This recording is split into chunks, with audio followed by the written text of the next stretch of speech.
자, 우리 말씀 듣기 전에 우리 옆에 있는 분들하고 이렇게 한번 인사 나눠볼게.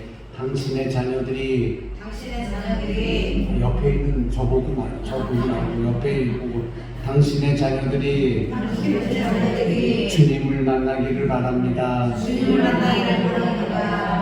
여러분 그렇게 꼭 기도하시기 바랍니다. 가라, 내 아들이 살았다.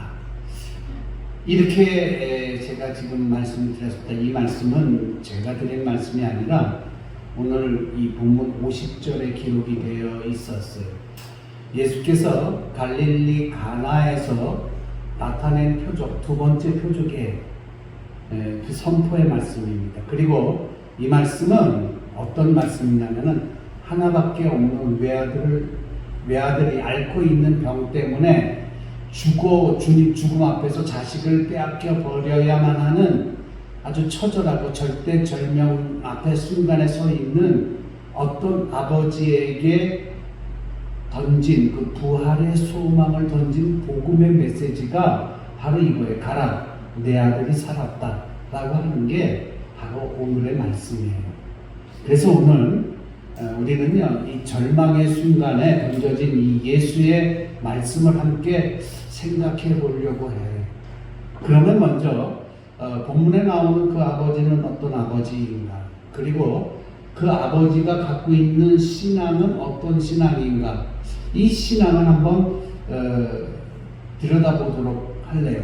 그렇게 하도록 하겠습니다. 그래서 본문 46절에 보면은 어떻게 되어 있느냐면 46절에 예수께서 다시 갈릴리 가나에 이르시니 전에 물로 포도주를 만드신 곳이라 왕의 신하가 있어 그의 아들이 가버나움에서 병들었더니 라고 얘기합니다. 그러니까는 여기에 보면은 그 병들은 아이의 아버지는 누구냐면 왕의 신하라고 했어요. 그 왕의 신하는 당시에 갈릴리 왕이 분봉왕이 누구냐면 헤롯의 신하인 구사라고 하는 사람이에요. 누가복음 8장 3절에 보면은 이렇게 돼 있어요. 헤롯의 청직이 구사의 아내 요한나와 수산나와 이렇게 나와요. 그러니까는 오늘 본문에서 얘기하는 이 왕의 신하는 아마도 이 구사가 아니었는가, 아니면은 헤롯 왕의 젖동생 마나엠 중에 한 사람인지도 몰라요. 그래서 정확하게 그 사람이 누구다라고 찝어서 얘기하기는 조금 어려운 일이지만 어쨌든 당시 이 궁중에 있었던 높은 관직에 몸담고 있었던 사람 중에 한 사람이었음이 확실합니다. 그래서 오늘 이 본문에 나오는 이 아버지가 품었던 신앙을 어떤 신앙이었는지, 그 아버지가 품었던 신앙이 어떤 신앙이었는지 한번 쭉 펼쳐보려고 해요. 한 5가지, 4가지, 5가지 정도로 펼쳐보려고 합니다. 그리고 나서 또 다른 마지막 정리하는 말씀을 여러분들에게 드리고자 합니다. 첫 번째, 이 아버지의 신앙의 가장 중요한 것은 뭐냐면은 이 아버지가 행동했던 그러한 일입니다. 그게 뭐냐면은 그 행동이 뭐냐면은 예수가 누구의 아들이에요?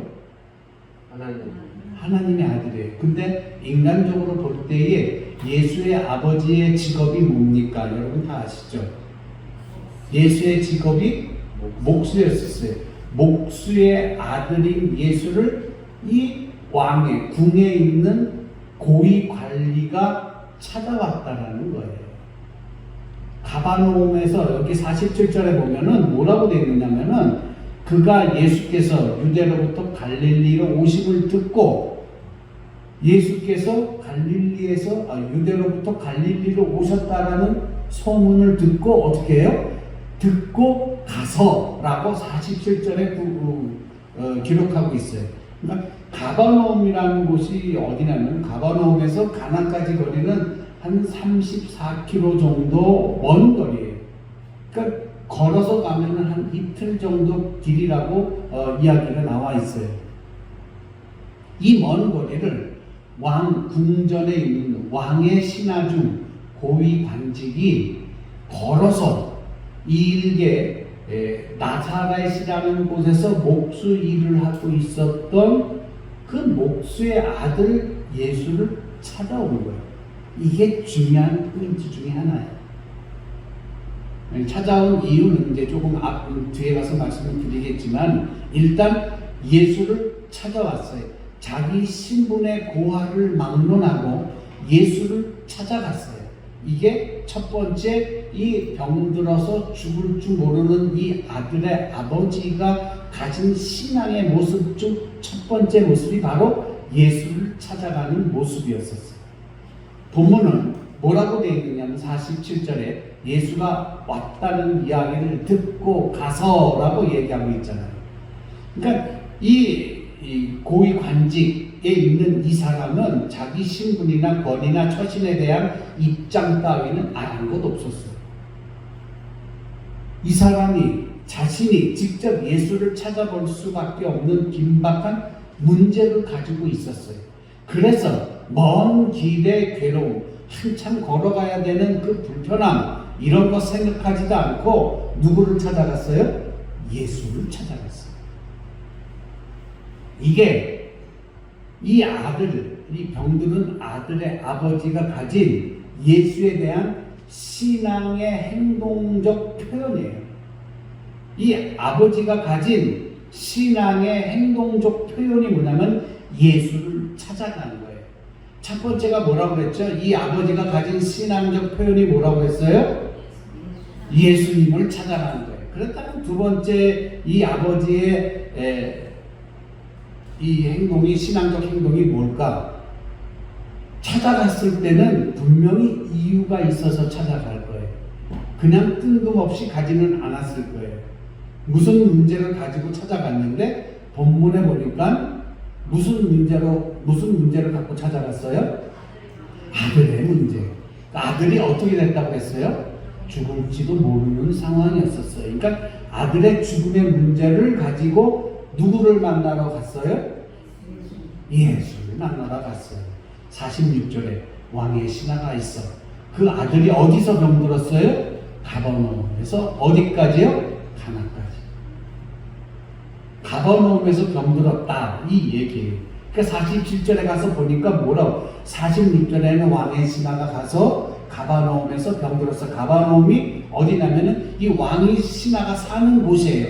집이 가버나움이에요. 그런데 예수가 어디 있다는 이야기를 들었어요? 갈릴리 가나. 46절에 보니까 거기까지 갔어요. 가서 청하되 내려오셔서 어떻게? 예수를 만나서 어떻게 하라고? 내려오셔서 내 아들의 병을 고쳐주셔서, 그리고 나서 뭐라고 했어요? 저가 곧 죽게 되리라. 어디로 내려오라고 그러는 거예요? 자기 집으로 내려와 달라는 거예요. 가버나움에서 갈릴리 가나까지 왔잖아요. 지금 예수님이 계시는 곳이 어디예요? 가나예요. 거기까지 찾아와서 주님이 오셔서 우리 집이 가버나움인데 거기까지 오셔서 내 아들을 고쳐주세요. 지금 내 아들 상태가 굉장히 안 좋아요. 죽음을 앞두고 있어요. 라고 이야기를 합니다. 참 큰 문제를 갖고 찾아왔어요. 그의 사랑하는 아들이 만난 무슨 문제였어요? 죽음에 관한 문제였었어요. 여기 아들은 그 아들이라고 얘기했어요. 그래서 정관사가 쓰여져 있는 것으로 보면은 그 아들은 외아들, 즉 독자일 가능성이 많았어요. 여러분, 딸만 있는 집에 아들이 아프면은요, 딸이 아픈 것보다도 아들이 아픈 것을 더 애타게 느껴요. 이거는 동서고금을 막론하고 다 똑같은가 봐요. 독자, 외아들이 죽게 생겼어요. 그러니까 그 가정에서 가진 문제 중에 가장 큰 문제가 어떤 문제예요? 자기 아들이 죽는 문제. 독자, 그 아들, 정관사가 붙었기 때문에 외아들 혹은 독자예요. 그 아들이 죽게 생겼어요. 이 문제, 다급하기 짝이 없는 문제예요. 우리 가문이 무너지는 문제예요. 그래서 49절에 어떻게 이 아버지의 마음이 표현되어 있냐면, 주여, 내 아이가 죽기 전에 내려오셔서 어디로 내려와요?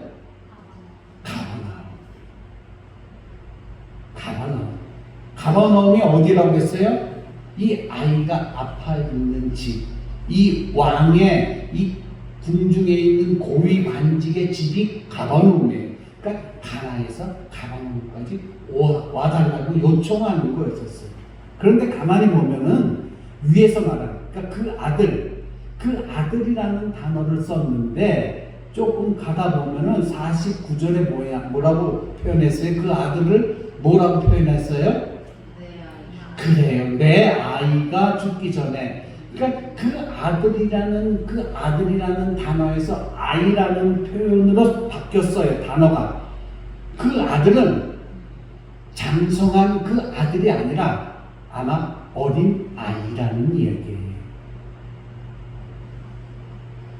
이해가 되셨죠? 그 아들이라고 처음에 46절, 47절에는 이야기하고 그 단어를 그렇게 얘기했지만 49절에 와서는 이 아버지가 간절한 마음으로 자기 아들에 관하여 이야기하는데 그 아들이라고 표현하지 않고 뭐라고 표현했어요? 그 아이. 그러니까 그 아들이라고 얘기한 건 그 아이라고 표현했잖아요. 심히 나이가 어린 아이였을 가능성이 굉장히 크다라는 거예요. 이 아이가 어린 나이에 아팠던 거예요. 자기 아들이 만난 이 질병 때문에 그 질병이 가까우는 최종적인 그 결과가 뭐냐? 죽음이에요.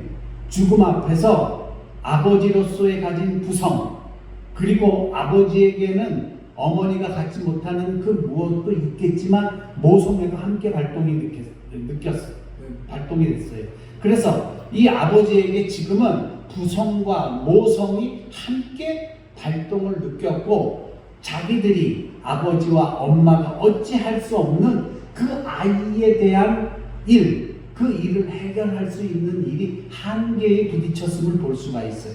도저히 할 수가 없어요. 엄마와 아버지가 이 아이를 살릴 길이 없어요. 그래서 예수를 믿지 않았지만 예수에 대한 소문을 듣고 가버나움에서 어디까지 왔어요? 34km 걸어서 한 이틀 된 거리까지 걸어서 불편함을 무릅쓰고 걸어와서 누구를 만났어요? 예수를 만나서 간청해요. 뭐라고? 우리 집에 오셔서 병들어 있는데 어린 아이를 고쳐주세요 라고 이야기하는 거였었어요. 참 이야기가 참 이렇게 보면 굉장히 이해하시기 쉽죠. 재밌죠. 왕의 신하라고 얘기하면은 어떤 상태냐면요, 권력과 신분과 사회적 명예가 분명한 사람이에요. 그럼에도 불구하고 자기 아이를 살리는 데 있어서는 한계를 느낀 거예요. 궁전에는 얼마나 많은 의사들이 있겠어요. 그리고 이 당시에는 무속도 있었어요. 그래서 뭐 민간요법이라든지 이런 거 다 있었는데 다 해봤겠죠. 돈도 많고 권력이 있고 명예도 있는데 안 해봤겠어요? 다 해봤는데 도저히 안 되는 거예요. 그래서 한계에 부딪혔다라는 말씀을 제가 드린 거예요. 인생을 살아가면서 만나는 죽음이라는 것에 있어요. 그 죽음이라는 실제적인 존재 앞에서는요, 인간의 본질적인 한계를 절감할 수밖에 없어요. 우리 생명이 다하면은 어떻게 살릴 수가 없어요. 이 세상에 지금 아무리 의학이 발달했다 하더라도 죽음 턱이 가까운 사람을 살릴 수 있는 방법은 없어요. 정치니 경제니 문화니 교육이니 과학이니 예술이니 철학이니 심리학이니 사회학이니 뭐 우주공학이니 해양공학이니 천문학이니 지리학이니 의학이니 등등 여러 가지가 있었지만 한계에 부딪힌 거예요. 어떻게 할 수가 없는 거예요. 이런 것들이 있었지만 한계를 느끼면서 이런 것들이 도대체 나에게 있어서 무언가 어찌할 수 없구나 라고 하는 것을 직감하는 순간이 바로 이 아버지가 가진 감정이었어요. 아버지라고 하는 이름이 아이가 만난 질병과 그 질병으로 인하여 다가올 죽음이라는 공포 속에서 얼마나 허무하고 무능함을 직감한 사람이 오늘 왕의 신하인 이 아버지였어요. 그는 마침내 당시 사회에서 화제의 인물이 되었던 사람이 하나 있어요. 그 분이 있었어요. 그분이 누구냐? 예수예요. 사회 속에서 화제가 된 인물이 하나 있는데 그분이 예수예요.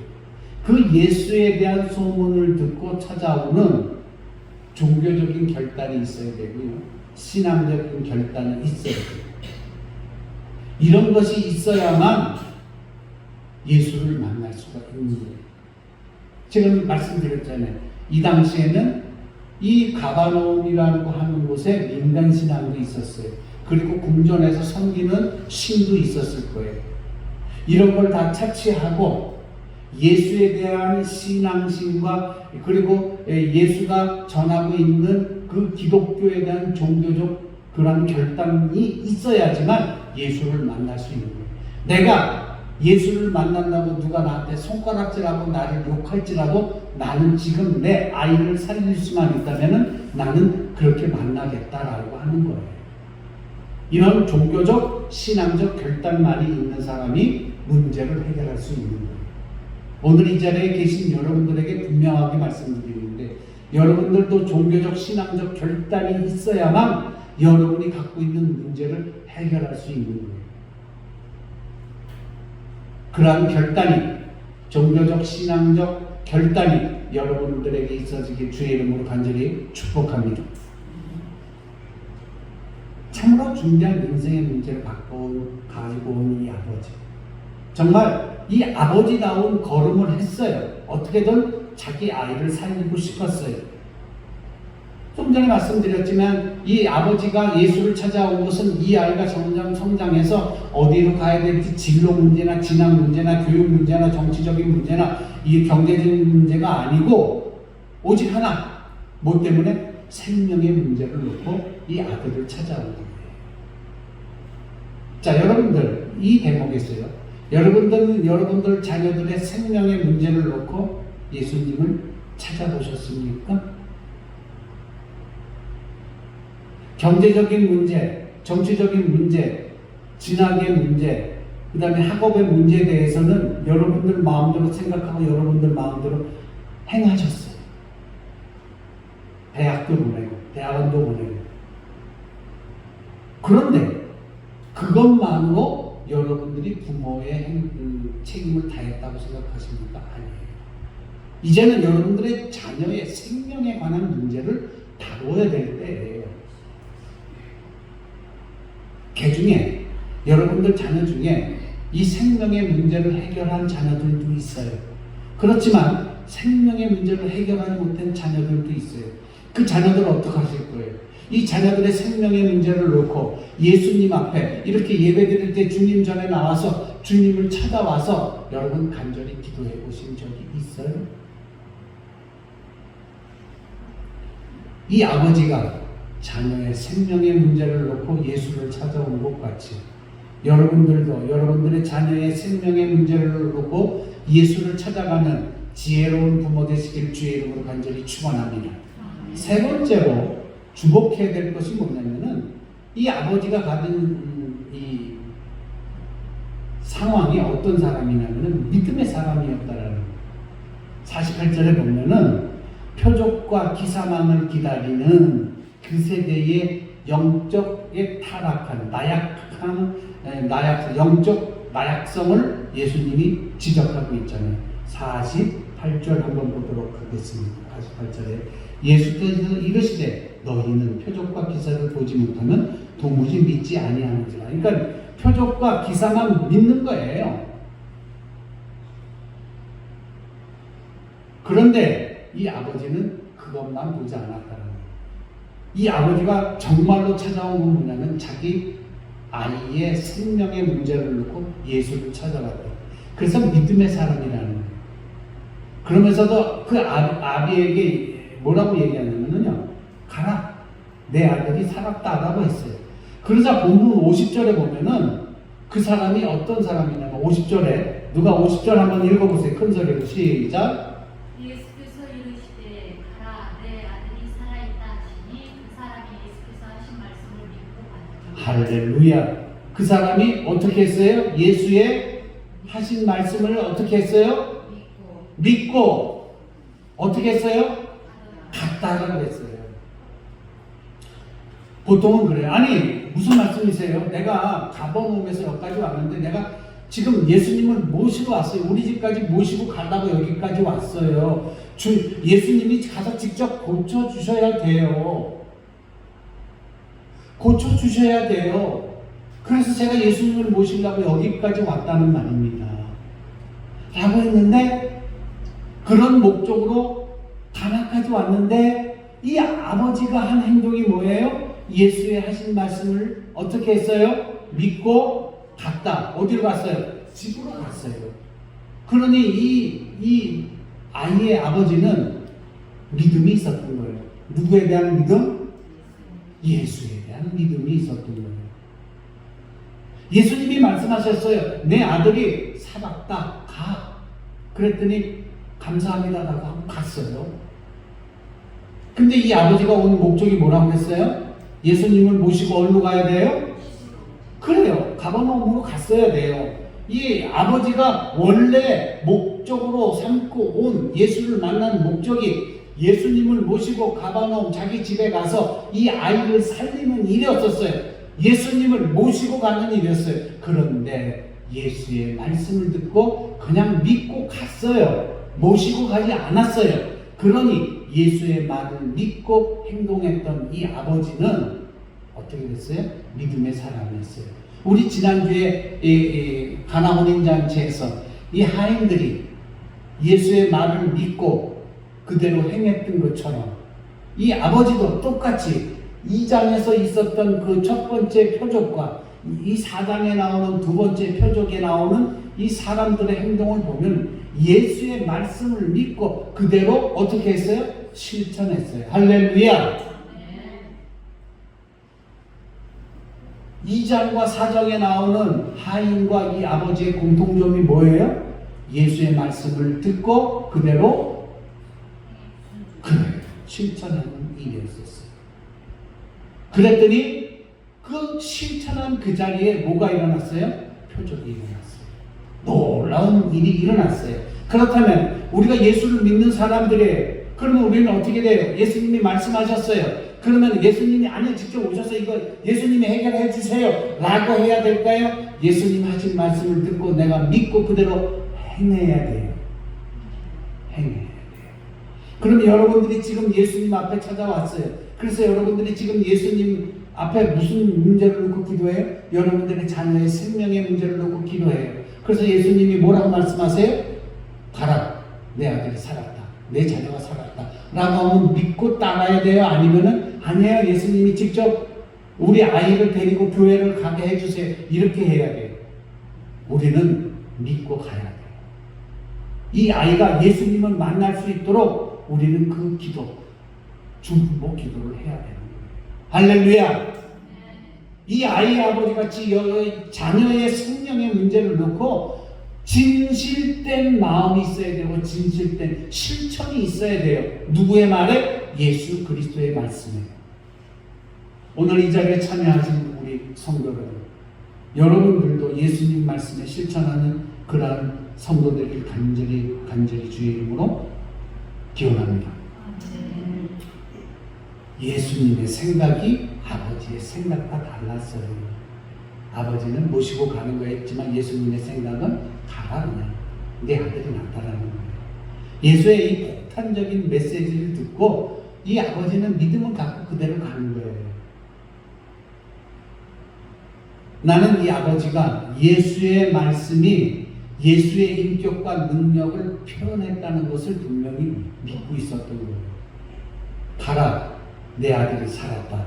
이 위대하신 능력의 말씀이 그의 인격, 누구의 인격? 이 아버지의 인격을 녹화하는 순간 그에게 그만 그 시간에 믿음이 생기고 만 거예요.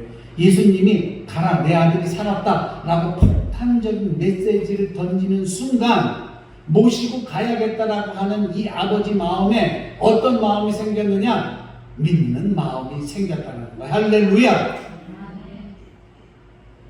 그 말씀을 듣는 순간 이 아이를 살려야 된다는 불안과 공포와 병에 대한 모든 것들이 사라져 버리고 바로 뒤돌아서 집으로 향했다는 거예요.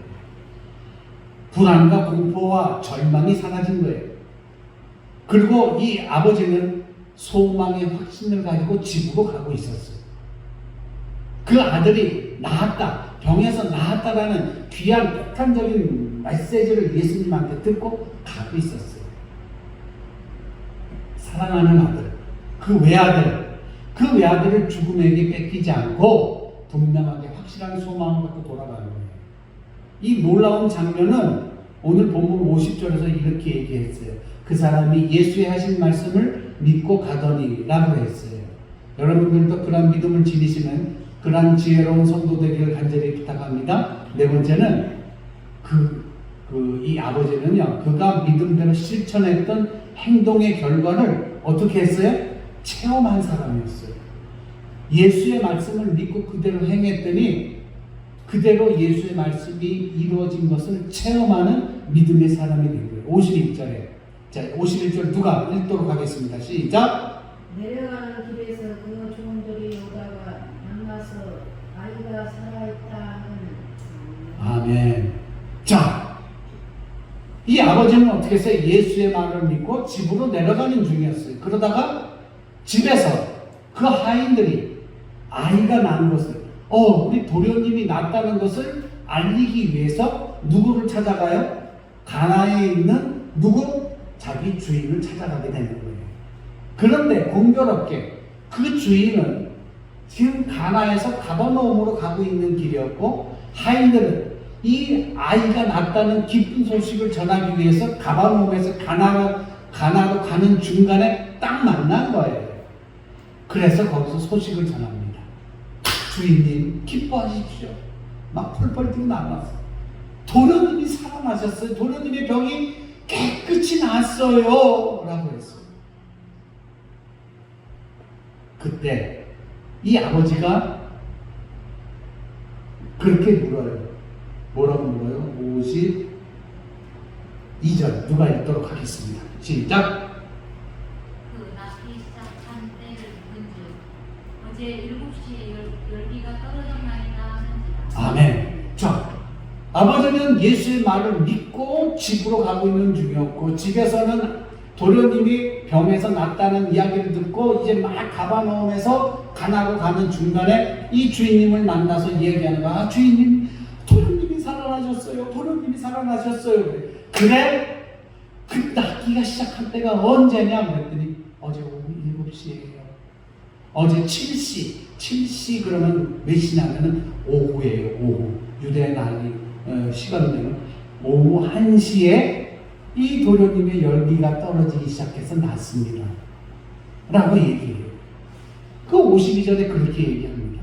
이 말을 듣는 아버지 왕이시라는 곧바로 예수께서 자기에게 하신 말씀을 기억하게 돼요. 그 이야기가 뭐예요? 예수님이 자기에게 한 이야기가 뭐예요? 가라. 어떻게 됐다? 내 아들이 살았다. 그 하신 말씀, 그때를 생각하게 돼요. 53절 누가 한번 읽어보시겠습니다. 53절. 예수께서 내 아들이 살아있다 말씀하신 그때인 줄 알고 자기와 그 온 집안이 다 믿으니. 할렐루야. 자, 이걸 다 확인했어요. 그러니까 예수의 말씀을 듣고 그대로 행했더니 그대로 이루어진 일을 이 아버지는 어떻게 했어요? 체험했어요. 우리도 주님의 말씀을 듣고 실천하면은요, 기적을 체험할 수 있는 거예요. 기적의 주인공이 누구예요? 여러분이 될 수 있는 거예요. 할렐루야. 그리고 나서 이 아버지에게 다섯 번째로 어떤 일이 생겼냐? 믿음의 복이 더하는 복으로 다가왔다는 거예요. 53절에 나의 마지막에 뭐라고 되어 있어요? 53절에 그때인 줄 알고 온 집안이 다 믿으니라. 할렐루야. 예수의 말씀을 듣고 그대로 행했더니 너무 좋았어요. 아들도 다 낳았어요. 그래서 그 집안에 있는 하인까지 다 모조리, 저는 그렇게 생각해요. 다 누구를 믿었다? 예수를 믿었다. 할렐루야. 그 예수를 다 믿는 가정이 오늘 이 자리에 참여해서 예배를 드리는 여러분의 가정이 되기를 주의 이름으로 간절히 축원합니다. 자, 육신에 이르는 그 병 때문에, 죽음에 이르는 병 때문에 다급했던 그 아이의, 자기 아들의 병을 고쳤어요. 자, 이런 과정을 우리는 쭉 봤어요. 그래서 마지막으로 정리하면서 우리가 알아야 될 게 있어요. 중요한 것은 뭐냐면은 가라 내 아들이 살았다. 이 한마디예요. 이 말씀이 오늘 아니 지금 우리에게 지금 나에게 주시는 말씀이라고 여러분들 꼭 믿으셔야 돼요. 이 말씀은 오늘을 살아가는 이 세대의 부모들에게 주는 말씀이에요. 예수님의 말씀이에요. 저는 오늘을 살고 있는 자녀들을 바라보면요, 옛날에 우리 어린 시절을 저의 어린 시절을 좀 떠올려봐요. 내가 어른이 되고 또 자식 둘을 키워서 성장한 지금의 아이들을 보고 내가 어렸을 때의 일을 생각해봐요. 너무나도 비교해보면 차이가 많이 나요. 비교하면 할수록 세대 변화의 긍휼을 느낄 수가 있어요. 너무 많이 변했구나.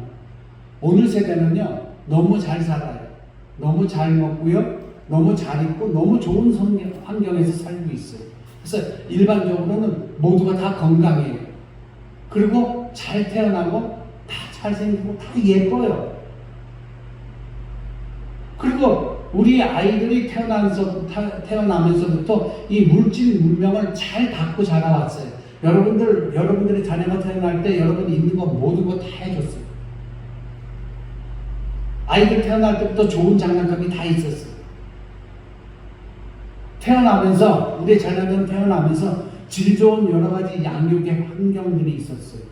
성장도 있었고요. 그들의 성장에 따라서 부모들은 충분하고 풍요한 양육을 책임졌어요. 우리 아이들이 모두 잘할 수 있도록 논도 팔고 소도 팔고 그래서 다 대학 공부 다 시켰어요. 우리는 그렇게 못했어요. 그러나 여러분들은 다 그렇게 해서 여러분들의 자녀를 다 대학 다 보냈어요.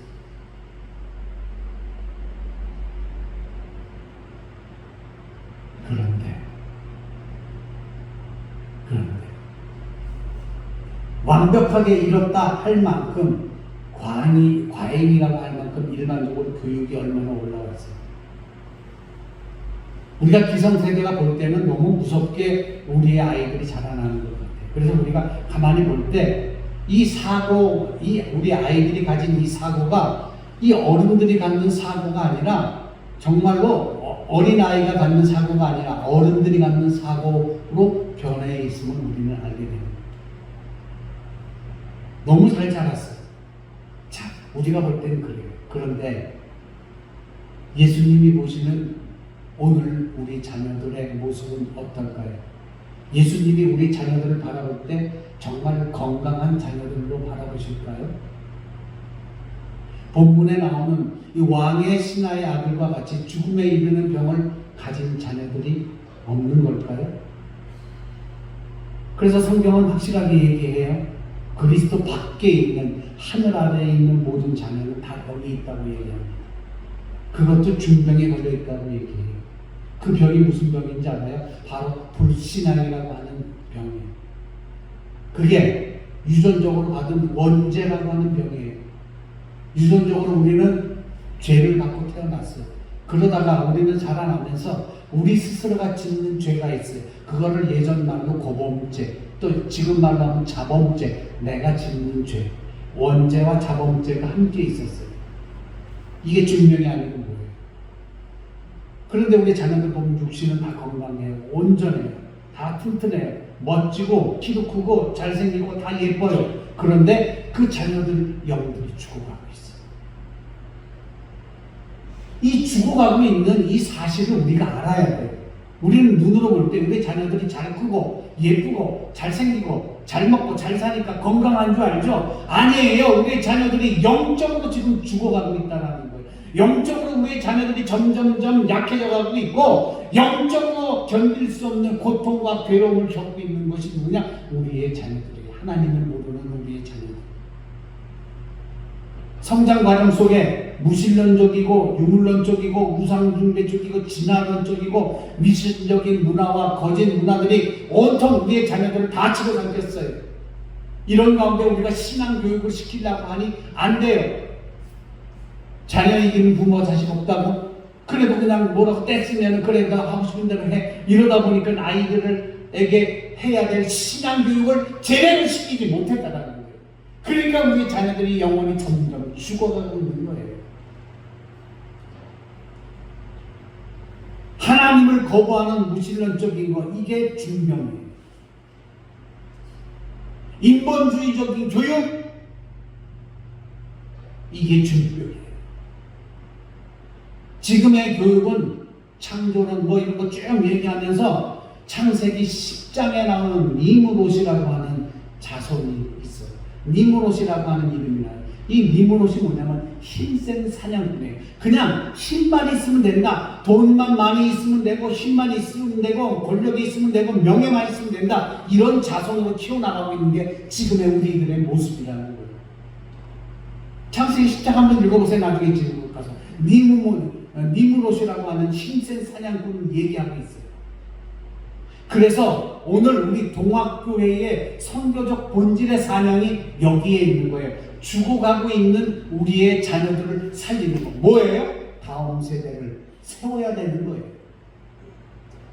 이런 시대적 사명을 갖고 우리는 살아가고 있어요.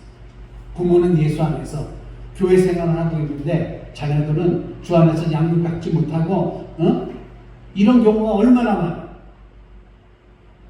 그 결정적인 책임이 누구에게 있어요? 여러분들에게 있어요. 부모들에게 있어요. 우리는 아버지 어머니 된 사명을 다 해야 돼요. 그냥 겉으로 잘 먹고 잘 살게끔 도와주는 것이 부모가 아니에요. 그 자녀들의 영혼까지도 책임져야 돼. 영이 살아날 수 있도록 책임져야 되는 게 우리 부모라는 얘기예요. 기도하세요, 여러분 자녀를 위해서. 예수님께서 말씀하셨어요. 뭐라고요? 가라, 내 아들이 살았다라고 이야기하고 있어요. 이 말씀에 어떠한 장애물도 있을 수는 없어요. 예수님 말씀을 듣는 데 있어서 어떠한 장애물도 우리의 귀를 막을 수가 없어요. 어떠한 장애물도 예수님의 말씀을 듣고 행하는 그 우리에게 어떠한 장애물도 우리의 앞길을 막을 수가 없어요. 할렐루야! 이 문제의 해결은요, 빠르면 빠를수록 좋고 어리면 어릴수록 좋은 거예요. 그래서 저는 오늘부터 헌금 시간에 우리 자녀들을 위해서 기도하자고 얘기했잖아요. 여태까지는 제가 여러분들의 자녀를 위해서 헌금 시간에 기도를 했어요. 그런데 이 말씀을 준비하면서 하나님이 저에게 말씀을 주세요. 아니야, 부모들이 하게 해. 이건 제 뜻이 아니에요. 여러분들을 억지로 기도시키기 위해서 그런 게 아니에요. 주님이, 하나님이 나에게 그런 생각을 주셨어요. 그래서 자녀들을 위해서 부모들이 기도하게 만들자. 그래서 선포했어요. 사랑하는 성도 여러분, 가라, 내 아들이 살아있다 라고 하는 예수의 소리는요, 오늘을 살아가는 우리 부모에게 소망을 주는 소리였어요. 가라, 내 아들이 살아있다 라고 했던 이 예수의 선언은요, 오늘을 살아가는 기독교인의 가정에 빛나는 미래에 대한 축복이에요. 가라, 내 아들이 살아있느니라. 이 예수의 약속은요, 대한민국 교회를 향한 비전이 실려 있습니다. 장성동학교회를 위한 비전이 실려 있어요. 가라, 내 아들이 살아있느니라. 이 예수의 말씀은요, 선교의 명령을 받은 우리 동화성결교회의 약속이에요. 가라, 내 아들이 살아있느니라. 이 예수의 이 소리를 듣고 있는, 지금 듣고 있는 우리, 그리고 믿고 앞으로 나아가는, 그리고 그 결과를 보는 동학교회와 여러분이 되시길 주의 이름으로 간절히 축원합니다.